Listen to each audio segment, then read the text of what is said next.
Third question, y is equal to 10 raised to x plus 10 raised to x raised to 10 plus 10 raised to 10 raised to x. आता इथे पहा 3 function दिलेले आहेत. या फंक्शनला u माना, v माना, w माना. प्रत्येक फंक्शनचा सेपरेट डेरिव्हेटिव्ह काढा आणि इक्वेशन 1 मध्ये पुटअप करा. म्हणजे y is equal to u plus v plus w. Differentiate with respect to x केला तर dy by dx is equal to du by dx plus dv by dx plus dw by dx. याला equation 1. First यूचा derivative u is equal to 10 raise to X. Function raise to function असल्यामुळे तुम्हाला log घ्यावं लागणार आहे. Log जर घेतला तर log of u is equal to log of 10 raise to X. Log u is equal to, आता log a raise to b असेल तर b इंटू लॉग a लिहितो, तर याचप्रमाणे x raise to X into log 10. Differentiate जर केला तर इथं u इंटू v रूल वापरायची गरज नाही. लॉग 10 हा कॉन्स्टंट आहे. 1 upon U into du by dx is equal to log 10 into derivative of x raise to X. पण इथं परत थांबावं लागेल आपल्याला याला इक्वेशन 2 म्हणून, कारण हा परत फंक्शन रेस टू फंक्शन आलेला आहे. याला r माना, याचं सेपरेट डेरिव्हेटिव्ह काढा, याच्यात पुटअप करा. r is equal to x raise to X. परत फंक्शन रेस टू फंक्शन असल्यामुळे taking log on both sides. Log जर घेतला तर log r is equal to log of x raise to X. मग A log of A raise to बीचा formula B into log A, त्याप्रमाणे X into log X. इथं U into V rule वापरावा लागेल. Differentiate with respect to X केला तर x सारखंच 1 upon x आलं असतं, तसंच 1 अपॉन आर. आर हा फंक्शन असल्यामुळे D R by D X is equal to first function as it is second फंक्शनचा derivative plus second function as it is first फंक्शनचा डेरिव्हेटिव्ह.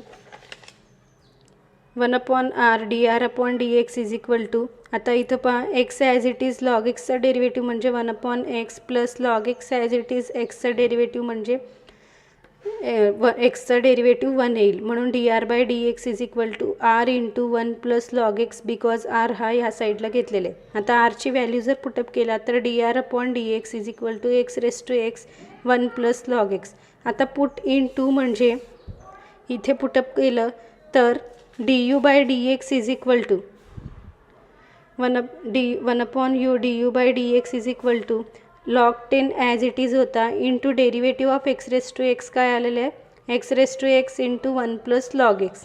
आता यू या साईडला घ्या. du by D X is equal to यूची value जर घेतला तर 10 raise to X into log 10 into X raise to X into 1 plus log X. त्याला स्मॉल ए माना, कारण आपल्याला इक्वेशन 1 मध्ये तो पुटअप करायचा आहे. आता व्हीचा derivative V is equal to 10 raise to X raise to 10. परत फंक्शन रेस टू फंक्शन असल्यामुळे आपल्याला दोन्ही साईडला लॉग घ्यावा लागणार. Log V is equal to log of 10 raise to X raise to 10. Log V is equal to log A raise to B असेल तर B into log A म्हणजे X raise to 10 into log 10. आता इथं derivative काढताना परत log 10 हा constant आहे, त्यामुळे यू इंटू व्ही रूल वापरायचं नाही आहे. डिफरन्शिएट केला तर एक्स सारखाच 1 अपॉन एक्स म्हणजे 1 upon V into D V by D X is equal to log 10 constant आहे. आता इथं पहा एक्स रेस टू 10 आहे, म्हणजे एक्स रेस टू एनचा फॉर्म्युला वापरला तर N into X raise to N minus 1 म्हणजे 10 into X raise to 9. D V by D X is equal to V या साईडला घ्या. व्ही या साईडला घेतला तर व्हीची व्हॅल्यू पुटअप करा. D V by D X is equal to 10 raise to X raise to 10 into 10 into log 10 X raise to 9. This is B. आता डब्ल्यूचं डेरिव्हेटिव्ह काढा. डब्ल्यूची व्हॅल्यू 10 रेस टू एक्स आहे. परत फंक्शन रेस टू फंक्शन असल्यामुळे log taking log on both sides. Log W is equal to log 10 raise to X. Log A raise to बीची formula वापरा. Log W is equal to B into log A, त्याप्रमाणे 10 raise to X into log 10. Differentiate with respect to X. X असलं असतं तर 1 upon x घेतलं असतं, तसंच 1 upon W into D W by D X is equal to log 10 constant आहे.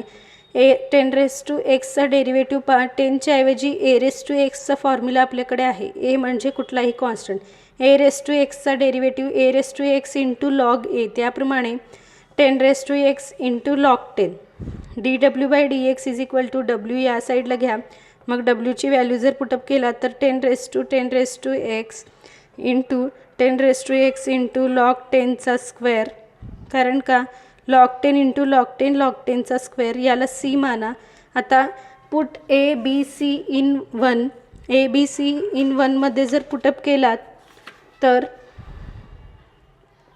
dy by dx is equal to 10 raised to x into log 10 into x raised to x 1 plus log x plus 10 raised to x raised to 10 into 10 into log 10 x raised to 9 plus 10 raised to x into 10 raised to x into log 10 चा square, म्हणजे हा du by dx, हा dv by dx आणि हा dw by dx. This is the answer.